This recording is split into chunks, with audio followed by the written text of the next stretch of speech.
Hello दोस्तों, तो आज की इस वीडियो में मैं सोल लैंड 2 की आगे की नॉवल को कंटिन्यू करने वाला हूँ।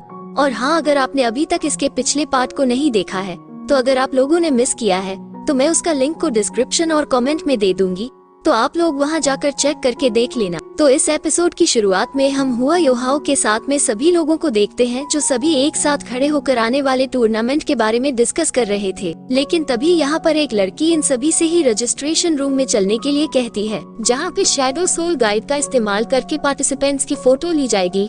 और तभी यह कुछ लोगों के रोब्स को उतरवा देती है, जबकि इस तरफ योहाओ मन में कहता है, सनमून की जो फोटो टेक्नोलॉजी है उसे मैं बाद में जरूर देखूंगा कि वो कैसे काम करती है। और अचानक से मुझे ऐसा क्यों महसूस हुआ जैसे कि मेरा दिल काफी जोरों से धड़कने लगा है और जो लोग हमारे आगे हैं। और तभी योहाओ वहाँ पे टांगिया को पहचान लेता है और चिल्लाते हुए कहता है, वो तो सिस्टर टांगिया है।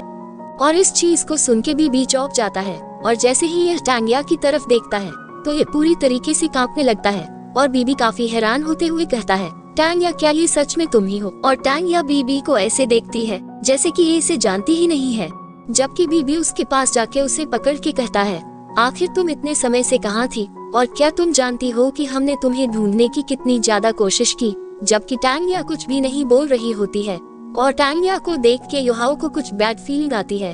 तो ये कहता है, बिग ब्रदर बीबी प्लीज आप थोड़ा सा केयरफुल रहना। और तभी हम टांगिया की आंखों के अंदर किलिंग इंटेंट को देखते हैं और इसने पलक झपकते ही बीबी के ऊपर काफी आत्मघाती अटैक कर दिया होता है। और इस चीज को देख के सभी लोग ही दंग रह जाते हैं। और टांगिया का यह अटैक वाकई में काफी ज्यादा डेंजरस होता है, जिसकी वजह से बीबी काफी इंजर्ड हो जाता है और यह काफी दूर तक उड़ता हुआ जाता है। और बीबी नीचे गिरता उससे पहले ही जू संशी यहाँ पे आ जाता है और इसे पकड़ लेता है। और जू सांसी भी काफी हैरान होता है जब ये टांगिया के अंदर इतना ज्यादा पावरफुल सोल एनर्जी फ्लक्चुएशन को देखता है। लेकिन बीबी की इतनी बुरी हालत को देख के जू सांसी को काफी गुस्सा आ जाता है और यह कहता है, टांगिया क्या तुम पागल हो गई हो? जबकि टांगिया बिना कुछ कहे अपने बाकी के साथियों के साथ यहाँ से जाने लगती है, जबकि इनमें से एक बंदा इन लोगों की तरफ देख के एविल तरीके से हंसते हुए जा रहा होता है। और इस बंदे को देख के योहाओ मन में कहता है, ये तो काफी बुरा हुआ। और ऐसा देखता है कि यह सब कुछ करा धरा इसी बंदे का है। और ये जांग पैंग स्कॉर्पियन टाइगर जो कि एक एविल सोल मास्टर भी है। और जब ये तीनों चारों यहाँ से जा रहे होते हैं तब नाना इन्हें देख के दंग रह जाती है और कहती है, ये तो नामुमकिन है, आखिर ऐसा कैसे हो सकता है कि होली स्पिरिट यहाँ पे आए? और टांगिया को यहाँ से जाते देख बीबी चिल्लाते हुए कहता है, टांगिया कहाँ जा रही हो? यहाँ पे वापस से लौट आओ। और फिर यह गुस्से से आगे बढ़ने लगता है और ये पास्ट के टांगिया बारे में सोचते हुए मन में कहता है, आखिर तुम्हें ऐसी बकी सीट से होकर गुजरना पड़ा और क्या तुम सच में मुझे भूल गई हो? और इतना सोचते हुए बीबी बेहोश होने लगता है। तो जू सांसी वापस से इसे संभाल लेता है और वांग डोंग परेशान होते हुए कहता है, ये सोल पावर काफी खतरनाक है और बिग ब्रदर बीबी का कोई भी इरादा नहीं था बिग सिस्टर टांगिया के अटैक को रोकने का और इन्होंने बिल्कुल भी उनके अटैक को रजिस्ट नहीं किया। और तो और अब मेरी सोल पावर का भी इनके ऊपर कोई भी असर नहीं हो रहा है। तो योहाओ कहता है, बिग ब्रदर प्लीज शांत हो जाओ, अभी वो एविल सोल मास्टर्स के साथ है और पक्का उन्होंने ही उनके मन के ऊपर कंट्रोल कर रखा होगा और आप ही हमारे लीडर हैं, तो आपको तो स्ट्रांग रहना ही होगा। और आखिरकार अब हमें ये तो पता चला कि वो आखिर किसके साथ और कहाँ है और हम अपनी पूरी कोशिश करेंगे टीचर टांगिया को बचाने की। और ऐसा कहते हुए योहाओ अपनी पावर से बीबी के अंदर जो एविल सोल पावर थी उसे बाहर निकालता है और बीबी भी अपनी blue lightning tyrant dragon marshal soul को एक्टिव करते हुए कहता है, हाँ तुम सही कह रहे हो, मुझे उसे बचाना ही होगा और मैं उसे पक्का बचा के रहूंगा। और यहाँ तक कि वैसे बीबी पूरी तरीके से ठीक हो गया था, लेकिन अब भी इसकी इंजरी सीरियस होती है। और पहले फिजिकल एग्जामिनेशन के बाद सांसी बीबी को रूम के अंदर ले जाता है रेस्ट करने के लिए। और फिर हमें फिजिकल एग्जामिनेशन रूम का सीन दिखाया जाता है, जहाँ पे एक बंदा योहाओ के ऊपर रसते हुए कहता है, अरे यहाँ पे आके तो देखो, इस टूर्नामेंट के अंदर पार्टिसिपेट करने के लिए एक डिसेबल्ड आया है और क्या इसका दिमाग भी घास चढ़ने गया है जो ये यहाँ पे आया है? और इसने तो सच में रजिस्टर भी कर दिया है, लेकिन आखिर यह किस सेक्ट से है और ना जाने इस जैसे डिसेबल्ड पर्सन को इस टूर्नामेंट के अंदर क्यों पार्टिसिपेट करने दे रहे हैं? और ये लोग ऐसे ही बात करते हुए योहाओ के ऊपर हंस रहे होते हैं, जबकि वांग डोंग इनके ऊपर कोई भी ध्यान नहीं देता है।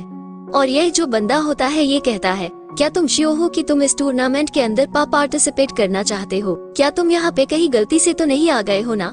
तो वांग डोंग भड़कते हुए कहता है, आखिर तुम कौन होते हो हमें अंडरस्टिमेट करने वाले? तो योहाओ कहता है, यहाँ पे ऐसा कोई सा भी रूल नहीं है जो ये कहता हो कि यहाँ पे डिसेबल पर्सन पार्टिसिपेट नहीं कर सकता है। और मेरे सेक्ट से और भी बाकी के लोग आए हैं, तो आप मुझे उनका बैकअप मान सकते हैं। तो ये बंदा युहाओ की बातों में आ जाता है और यह भी मान जाता है। जबकि इस तरफ वांग डोंग को काफी ज्यादा गुस्सा आ रहा होता है। और जब इन दोनों का फिजिकल एग्जामिनेशन कंप्लीट हो जाता है और जब ये दोनों लौट के आ रहे होते हैं, तब वांग डोंग युहाओ की तरफ देखते हुए मन में कहता है, वैसे तो यह अभी काफी सीरियस इंजरी से सफर कर रहा है, लेकिन तब भी यह हमारी टीम का एक काफी इम्पोर्टेंट मेंबर है। तो युहाओ कहता है, डोंगर इतना भी उदास मत हो और याद रखो कि जब तुम खुश होती हो तभी मैं खुश होता हूँ, और अगर तुम उदास होगी तो मैं भी उदास हो जाऊंगा। इसलिए एक स्माइल के साथ सभी चीजों का सामना करना सीखो। और अगर मैं इस टूर्नामेंट के अंदर चैंपियन बनता हूँ तो यह चीज इन सभी के गालों पे एक करारा चाटा होगा। जो भी हमें नीचे दिखाएंगे या फिर हल्के मिलेंगे उन सभी के लिए। तो डोंगर भी युहाओ की बातों में आ जाती है और यह भी कहती है, हाँ बिल्कुल, और यह जो मंगवी होटल है इसमें जो हायर फ्लोर्स हैं वो उन इम्पोर्टेंट लोगों के लिए हैं जिनका स्टेटस काफी हाई है, जबकि जो नीचे की फ्लोर्स हैं वो उन लोगों के लिए है जिनका स्टेटस सनमून एम्पायर के अंदर कुछ भी नहीं है। और जो फर्स्ट फ्लोर है वो रेस्टोरेंट भी है, इसलिए इन लोगों को सेकंड फ्लोर पर ही रूम मिला है। और युहाओ इस रूम के अंदर आते हुए कहता है, बिग ब्रदर अब आप कैसे हैं? और हम देखते हैं कि ये सभी लोग यहाँ पे अंधेरे में चुपचाप बैठे होते हैं। और इस तरफ बीबी सभी से माफी मांगते हुए कहता है, मैं सच में सभी से माफी मांगता हूँ, क्योंकि यह मेरी ही गलती थी जो मैं केयरलेस हो गया था। और मैं कुछ समय के लिए कमांड युहाओ को देता हूँ, जिस पर युहाओ कहता है, ठीक है बिग ब्रदर, मैं आपको डिस्पिटर। और सच में होली स्पिरिट हॉल तो काफी बड़ी मुसीबत होने वाला है, क्योंकि वो एक ऐसा ग्रुप है जो कि एविल सोल मास्टर से भर रखा है और लगता है कि वो सोल मास्टर टूर्नामेंट के अंदर पार्टिसिपेट करने के लिए ही आए हैं। तो बीबी कहता है, आखिर तुम्हारा इससे क्या मतलब है? तो युहाओ बताता है, यह एक एक्सट्रीमली टेरिफाइंग सेक्ट है जो कि यहाँ तक कि कॉप सेक्ट से भी कहीं ज्यादा डरावना है। और शरक अकेडमी के इंटेलिजेंस के हिसाब से इन्हें वर्तमान में होली ड्रैगन ऑफ डार्कनेस के द्वारा लीड किया जा रहा है, जो कि एक अल्टीमेट डिलो और ड्रैगन एम्परर डिलो लंग जियाओ है, जिसकी पावर एल्डर मुलाफ के टक्कर की है। और ऐसे लोग जो इस कल्ट के टॉप पर खड़े हैं, तो हम देख ही सकते हैं कि उनकी पावर कितनी ज्यादा टेरिफाइंग हो सकती है। और उनमें से एक एविल सोल मास्टर भी है जो कि स्कॉर्पियन टाइगर डिलो झांग पेंग है, जिसकी स्ट्रेंथ हेडमास्टर यान जी के बराबर की है। और ये तो बस इतना ही है जो बाकी के लोगों को पता है। और अवाय तो ऐसी भी है कि और भी पावरफुल एक्सपर्ट्स हैं जो लोगों से छिप रखे हैं, लेकिन उनके बारे में किसी को कुछ भी नहीं पता है। तो बीबी कहता है, युहाओ तुम जाके प्रिंसेस जियो जयो से मिलो और उन्हें इस बारे में बताओ। और अगर वो इस चीज को सुनती है तो वो डेफिनेटली इस सिचुएशन की सीरियसनेस को जरूर समझेगी और उसके बाद ही हम अपने प्लान के अनुसार चलेंगे। तो युहाओ कहता है, ठीक है, मैं उनसे मिलने के लिए जाता हूँ, प्लीज आप अपना अच्छे से ख्याल रखना। जिस पर जू सांसी कहता है, चिंता मत करो, मैं इसका काफी अच्छे से ख्याल रखूंगा। तो बीबी जू सांसी से परेशान होते हुए कहता है, ठीक है, तुम बस इतनी कोशिश करना कि तुम कहीं मुझे परेशान न करो। और फिर बीबी टांग या के बारे में सोचने लगता है और मन में कहता है, आखिर तुम इतना कैसे बदल गई और तुम्हारे ऐसे होने के पीछे क्या वजह है, और क्या ये सच में तुम्हारी खुद की चॉइस थी?